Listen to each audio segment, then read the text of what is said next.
You.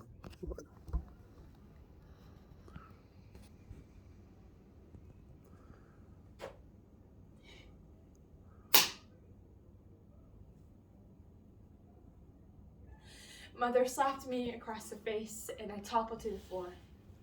I know better than to stand there and take the hits. I learned the hard way that she takes that as an act of defiance, which means more hits or, worst of all, no food. I regain my posture and I dodge her looks as she screams into my ears. 1 in 7 children have experienced child abuse or neglect in the past year in the United States. 1 in 10 of those instances are actually confirmed by social service agencies. This is a true story about a child in Daly City, California. Abused at a young age, nobody had the courage to stand up until they were 12 years old. This is A Child Called It by Dave Pelter. Before I bolt out of the car, Mother says, Tell him you ran into the door. Because I am so late, I have to report to the administrative office. A few moments later, the nurse walks in and leads me into her office where we go through the normal routine. First, she examines my face and my arms.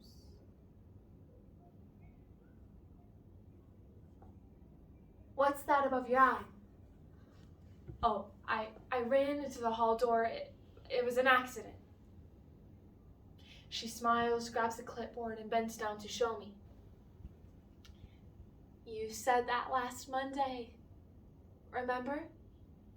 I quickly changed my story. I was playing baseball and I got hit by the baseball bat. It was an accident.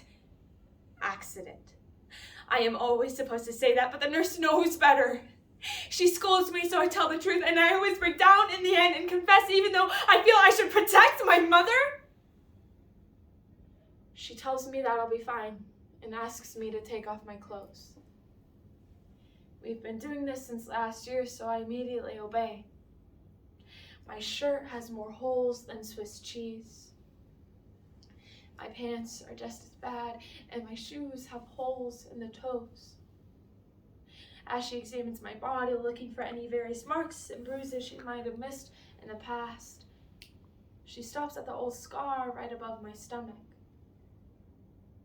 And that is where she stabbed you?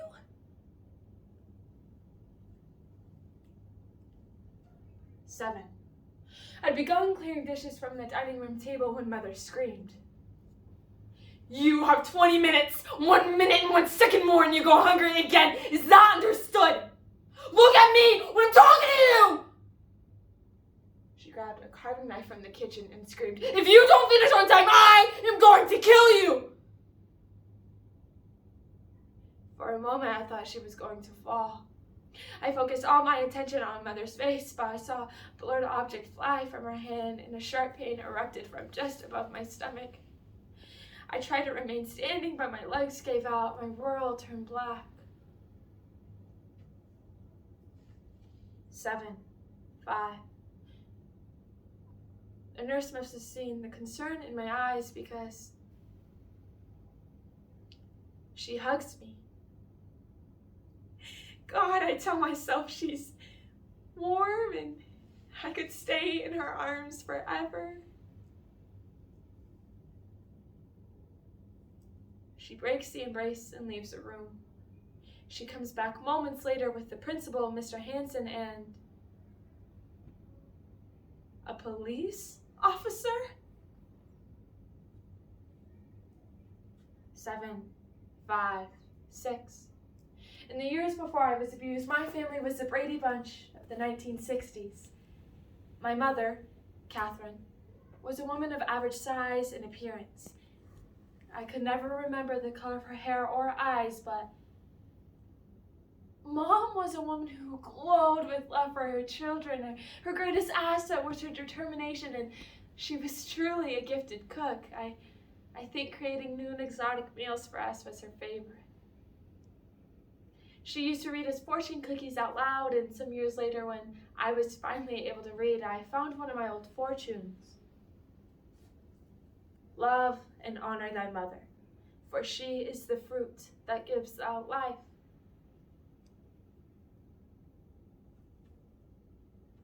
Seven, 5, 6, 2. I'd begun clearing dishes from the dining room